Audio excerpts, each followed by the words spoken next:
Okay, so for today, I want to jump into a very quick video about how Labour's stamp duty and council tax plans could basically change the property landscape forever. Once they do, there's probably no going back as well. So stick around, we're going to get into it. And yeah, if you've got any thoughts on any of this, drop it into the comments. So this is obviously at the moment, it's a rumour. But the rumour is that ministers are basically weighing up a radical shake-up of how property is taxed and also how council tax is divvied out, if you like, in the UK. Now, this is probably the biggest shake-up since the poll tax, which was around the early 90s when I was a nipper, and I remember the furore that caused. There were literally riots over it. The shake-up really plans to replace, in equal parts, stamp duty and also council tax into one consolidated modern property tax. So essentially, if this happens, it could change how we buy, how we sell, and really how we own homes forever. What I want to do is to show you what's being proposed. I want to get into who wins and also who loses because it's obvious that there are going to be losers, and also how you should how you should work out what's best for you in all of this. So, what's actually being talked about?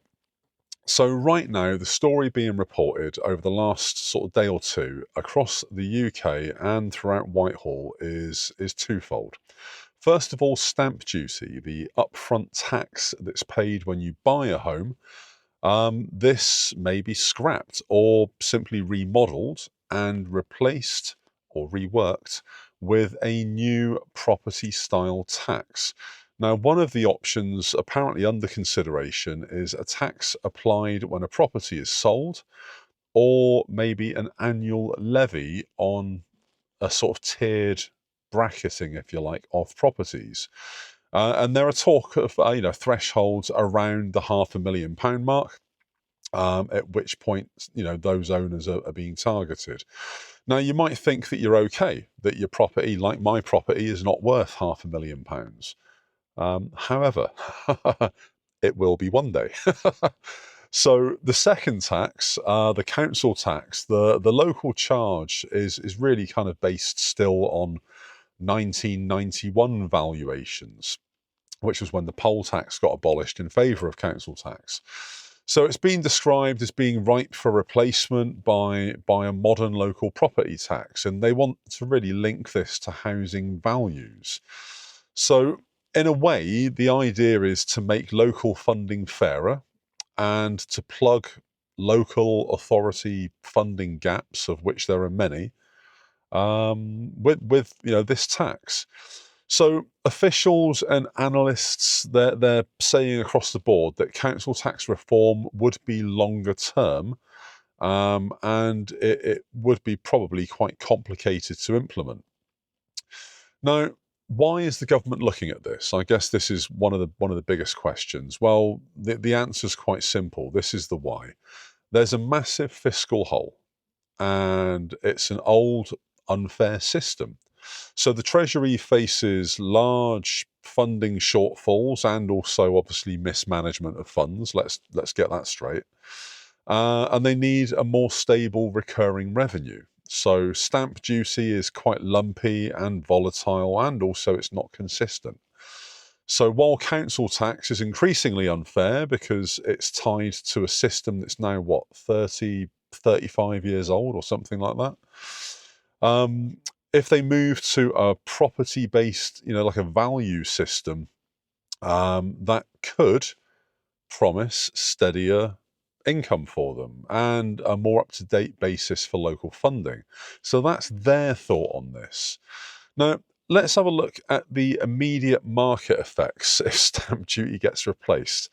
So if they were to take away stamp duty and replace it by a tax tied to the sale values of a property, or even by an annual levy, there are a few likely short to medium term effects that they're going to have to deal with. So for a start, you've got seller lock-in, where sellers basically delay in putting homes on the market to avoid the new liability. You'd have hopefully reduced transaction volumes that would alleviate this for the sellers, but it would depress the short-term supply. So experts are warning homeowners in London, especially, and also the southeast and southwest where I live, that they could feel this more because those regions, my region, basically pay a larger share of stamp duty revenue due to the property values being proportionately higher across the board than other areas like the Midlands and the North. So in effect, this would mean that by owning or selling a property based in London and South East or South West, the levy that you pay, intrinsically linked to the value of your home, is going to be proportionately higher than that which somebody would pay in the North. Now, on balance, that seems like a reasonably fair way to do it. But obviously, if there's a trend in people not wanting to sell in the North to keep their properties, and then there's a trend that starts because of this, like an exodus of people in the South just wanting to get rid of their properties before they hit that £500 first threshold, then that could mean the North gets invaded by Southerners. And the South would just be a barren wasteland of homes that people either can't afford to sell, or are simply empty because they've been sold and nobody wants them, kind of thing. So it seems like there's a lot that could go wrong with this. Now, the price shifts obviously are going to be massive. First-time buyers may well benefit because, if upfront purchase costs obviously fall, that's great. That means that more people get onto the housing market, but an ongoing annual tax on their properties or large seller charges could then shift costs onto long-term ownership. Now, this makes downsizing a property or moving obviously more expensive, and potentially it discourages mobility across people in the UK. So several voices in the industry, they've warned about higher overall lifetime tax burdens and how this is going to be a thing depending on the rates that are chosen for these property tiers. There's also the timing rush. If leaks solidify into a confirmed policy with a launch date, then almost certainly we're going to see an influx of transactions ahead of change as owners like myself and also investors, they're going to want to lock in the existing rules for the best deal. So that could cause a load of volatility in the property market. People might end up panic selling. It could also promote more people moving abroad because they simply don't want to put up with it. Another thing to consider is that a council tax overhaul, inevitably, it means there are going to be winners and there are going to be losers. So whether they revalue properties or they scrap council tax in favour of a modern, like a local property tax, it's always going to be explosive politically. It's always going to be a hot potato that no one's going to want to deal with. Because in reshuffles, who pays? Somebody always pays, and it's always you, me, it's Joe Public. Again, analysts and local housing groups have come right out and said that some rural and county councils could face big rises in local bills. Obviously, underfunding reforms and stuff like that. Unless central support changes, while some urban boroughs could benefit, for example, places like London, inner cities, the distributional map of winners and losers is going to be massively uneven. And you're going to find that probably rural properties, rural locations, excepting those in central city locations, but the more rural locations are probably going to come off worse. And that's because they've obviously got land as well attached to their properties, which pumps the value up. So in short, wealthier areas that currently contribute a disproportionate share of property transaction taxes, they may find themselves shouldering more of the burden, more of the permanent bill. So this is going to create a massive political divide. Again, it's going to create friction, and it absolutely will. And local affordability problems, they're going to resurface, especially in London and the southeast, as usual.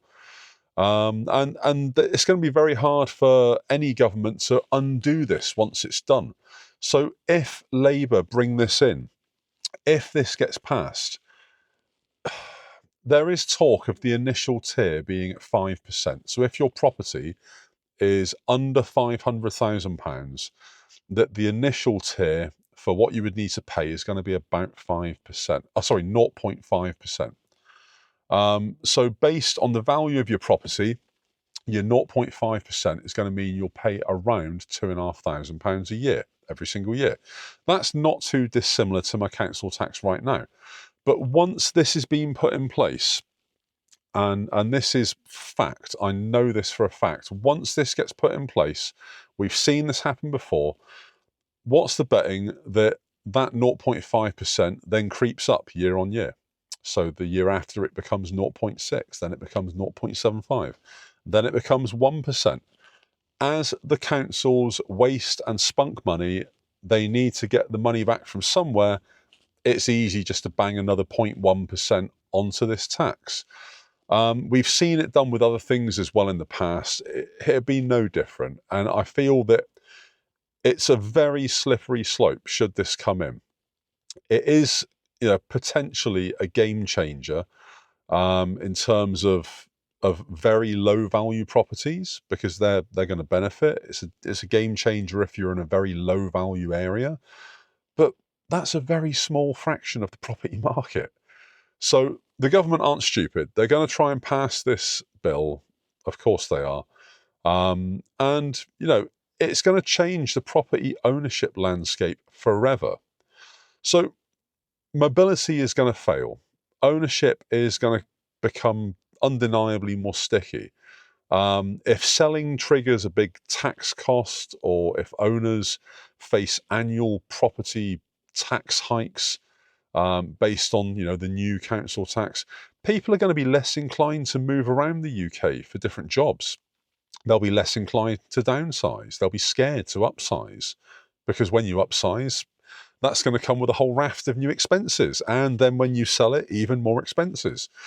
And that reduces really the property market being mobile. There's just going to be property sat on the property market forever, not selling.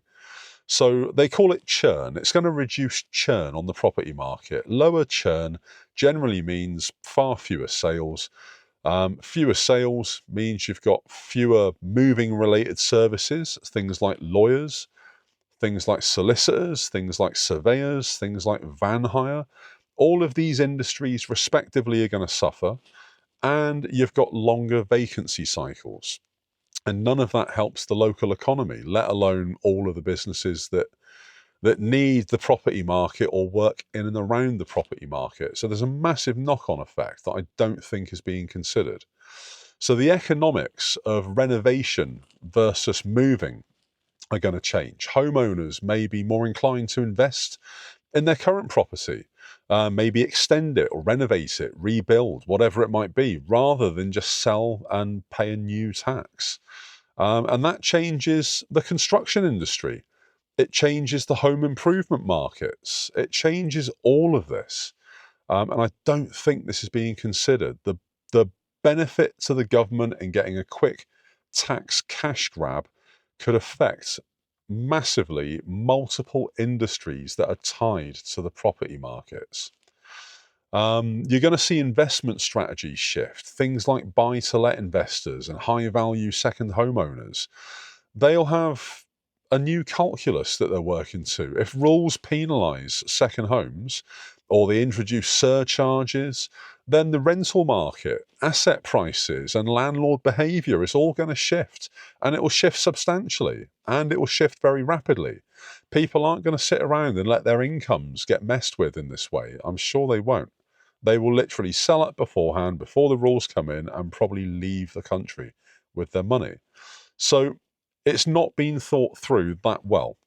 On balance, it seems like a very good idea until you dig into it and realise that it's actually probably not. There are going to be regional price effects. I mean, if higher value areas become the main revenue source, London, Southeast, Southwest, you could see relative price pressure shift away from the taxed top tiers.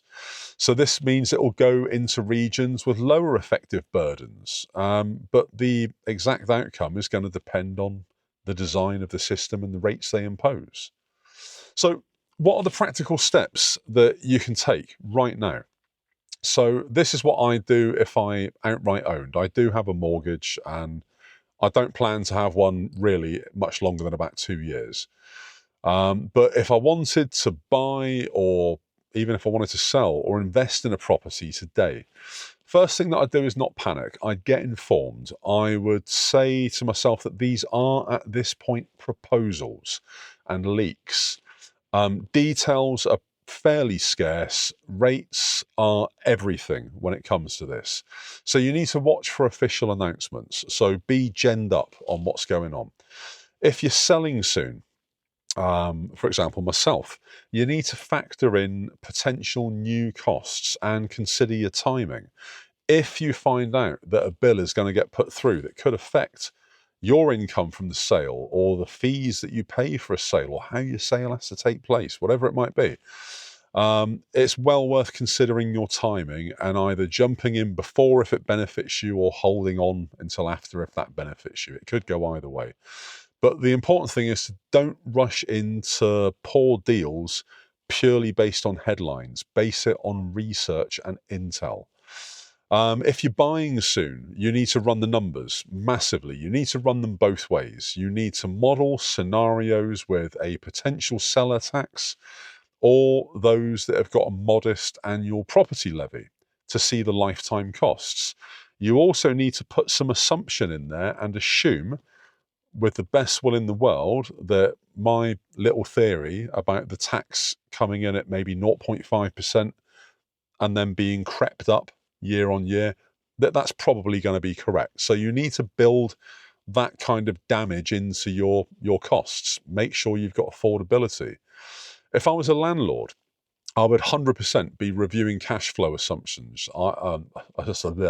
Assumptions, proof it's live. There'd be higher recurring property taxes or surcharges that could massively affect my income. If these apply to second or third homes, then materially that's going to change your annual yield. It changes the outlook of your business. Is it worth staying in that business, or should you simply sell up, cut and run? You need to investigate. And for homeowners thinking more long term, consider whether improvements to your home may be the way forward. If you're planning on having a child and you need, that second or third bedroom, or you need an extension, or whatever it might be, maybe consider that. If the cost of an extension on your property is going to be comparable to the ball ache, the fees, and the new taxes that you're going to have to pay just to sell anyway, then is it worth selling? It might be more worth renovating, or remodeling, or extending, whatever it might be. Staying put may make more sense than moving if taxes become recurrent. Nobody wants to pay taxes anyway, but least of all when they're going to be recurrent and go up and up and up each year on something that really previously hasn't had this affect it in such a dramatic way. So the grand conclusion, really, the bottom line, is that these are proposals, but if they're carried through, it could be massive. I mean, it could change the incentives around moving, around owning and selling properties in the UK literally overnight. They could help fix some of the unfair features of the current system. My own opinion is that most of what I've heard, it would come at a detriment to most homeowners. They could help fix some of the elements of the system, but it could also risk locking people into homes that they don't or didn't plan to keep. Or it could end up reshaping who pays what and also where. So you need to keep an eye on the autumn budget. It's likely that there's going to be some kind of announcement around then, and also the Treasury briefings, as boring as they are. The details basically are going to make or break these policies. So, look, what are your thoughts on this? I mean, myself as a homeowner or part homeowner with a mortgage, um, I do plan to still leave the UK. I do plan to still make that in the next 2 years and 4 months. I'm hoping to God that this doesn't come in within that time. I mean, in truth, let's face it, the government is squandering so much money. They're trying to bail themselves out any way they can. So the likelihood is they're going to come up with something, aren't they? They've already ruined pensions. They've already ruined ISAs. They seem to ruin everything that they touch. And it's not just this government. I'm not picking on Labour. Labour are crap. They are shocking. Let's face it, the Tories, they weren't much better. I think really since Blair, we've just been shafted from pillar to post. Every successive government that's come in has kind of screwed us in a different way. We've never really had anything since the late 90s that's been for the benefit of the people. So maybe it's time for change. Maybe something else can come in, another government, another party, another leader, and kind of fix this mess. But look, I wax lyrical. What are your thoughts on this? Drop it in the comments, let me know. Are you a homeowner? Does this threaten your home ownership? Are you looking to buy a property as a first-time buyer? Is this something that could absolutely help you get on that housing ladder? Do you see it as a benefit rather than a detriment? Really keen to find out both sides. And yeah, drop it in the comments, let me know. So YouTube is going to put another video there. Like, follow, subscribe, ring the bell, all that jazz. And there will likely be another video tomorrow. Goldman, peace out.